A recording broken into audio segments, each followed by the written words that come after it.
தடைகளை உடைப்பவர் நீர்தானே, தடுப்பவர் எவரும் இங்கில்லையே.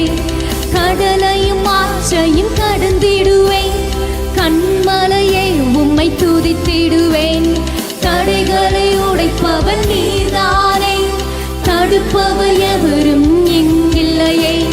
கடலையும் ஆற்றையும் கடந்திடுவேன், கண்மலையை உம்மை துதித்திடுவேன். தேவரே, நல்ல உற்சாகமா நீங்க இருக்கிற இடத்துல இருந்து அப்பா நீ சகலமும் செய்ய வல்லவர் சொல்லி துதிக்கலாமா? ஆமே, நீ சகலமும் செய்ய வல்லவரே, எங்க மத்தியில் அசைவாடுகிற தெய்வமே தேவரீர்.